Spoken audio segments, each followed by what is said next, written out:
నన్ను చుట్టుముట్టిన బాధలతో నా హృదయం కలవరపడగా, నా సొంత జనుల నిందలతో నా గుండె నాలో నీరైపోగా, హక్కున నన్ను చేర్చుకుంటివే, భయపడకంటివే.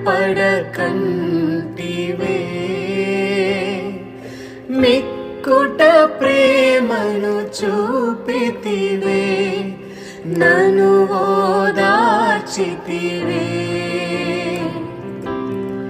ఇరిగియున్నానయ్యా, నీకేది అసాధ్యము కాదని తెలుసుకున్నానయ్యా, నీవెప్పుడు మేలు చేస్తావని. మార్పులేని దేవుడనీవని మాట ఇచ్చి నెరవేర్చుతావని, మార్పులేని దేవుడనీవని మాట ఇచ్చి నెరవేర్చుతావని, మారని వాగ్దానములు మా కొరకు దాచి ఉంచినావని.